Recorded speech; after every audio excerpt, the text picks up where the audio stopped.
All right, welcome to The Explainer. Today we're diving into something fascinating, the secret rulebook that judges and lawyers use when a law is, well, kind of fuzzy. Let's get right into how you actually read a law. So, let's start with a puzzle. A sign says, "No vehicles in the park." Simple enough, right? But wait, what about an ambulance on an emergency call? What about a teenager on a skateboard? Or a little kid's toy car? All of a sudden, that simple rule isn't so simple anymore. And this, right here, is the core of what we're talking about today. You can think of laws as the instruction manual for building a society. You're trying to put all the pieces together so it's fair and orderly. But what happens when the instructions are blurry, or a step seems to be missing? You can't just guess, because if you do, the whole thing could get wobbly and fall apart. And that's when you need a hero. Not just any hero, but a word detective. When the plain text of a law becomes a mystery, it's their job to crack the case and figure out what the people who wrote the law were really trying to say. Now, this detective work has a formal name, Statutory Construction. It's the official process courts use to figure out the true meaning of a law when the words on the page just aren't cutting it. And this is really important. It's not about making up new laws. It's about uncovering the original meaning of the ones we already have. So, our word detective has a new case. Where do they begin the investigation? Well, with the most obvious clue of all, the words right there on the page. The very first principle is called verba legis, which is just Latin for the words of the law.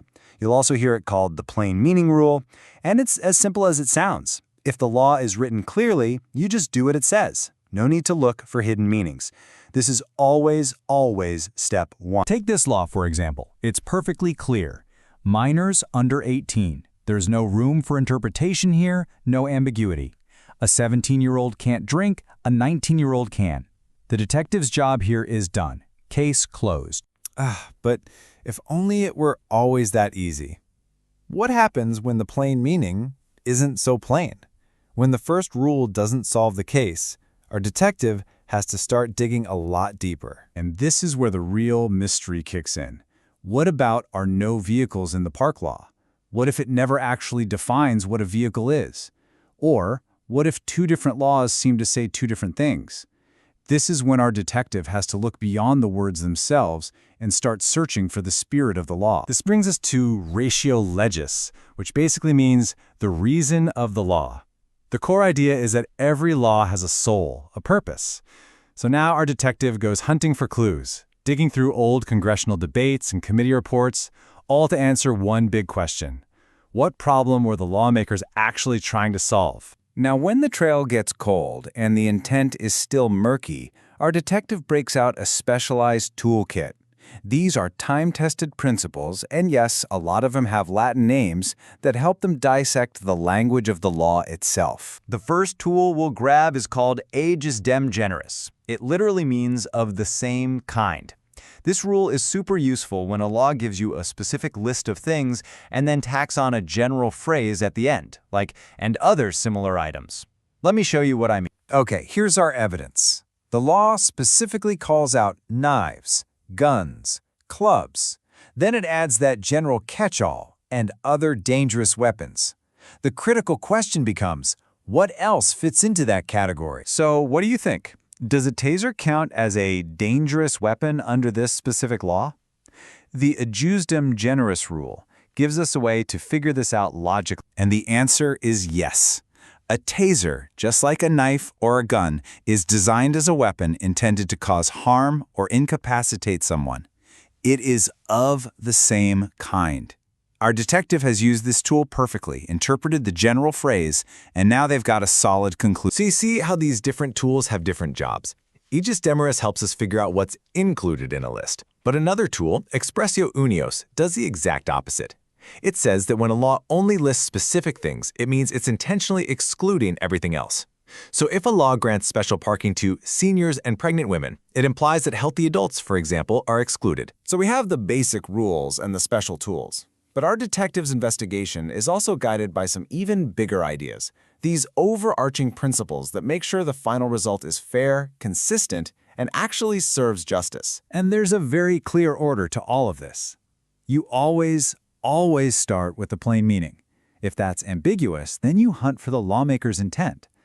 Only then can you use the special tools to help clarify things. And this last one is critical. In criminal law, if there's still any doubt after all that, the decision has to go in favor of the accused.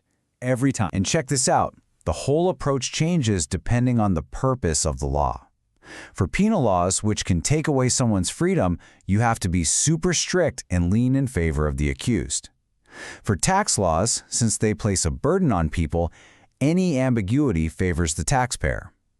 But for social laws, things designed to help people, you interpret them liberally or broadly to give the most possible protection to the disadvantaged. Finally, there's stare decisis. It means let the decision stand. This is like our detectives' massive archive of solved cases. Courts have to follow the rulings from similar past cases. This is what makes our legal system stable and predictable. It ensures the rules don't just change randomly from one day to the next. Okay, I know we've been through a ton of rules and Latin phrases, but you might be thinking, this is a neat little word game for lawyers, but why should I care? Why does any of this matter outside of a courtroom? Because this isn't a game at all. The way a single word gets interpreted can directly affect your life. It can decide how much you pay in taxes, whether an action you took was a crime, or what fundamental rights you're entitled to. The fairness of our entire system rests on getting this right. And that leaves us with this one big final question. This is the real tension at the heart of it all. What is more just? Sticking rigidly to the literal words on the page, even if it leads to a weird or unfair result? Or searching for the deeper purpose, the very soul of the law, even if it means stretching the words a little? There's no easy answer, but understanding that question is the key to understanding how our laws truly work.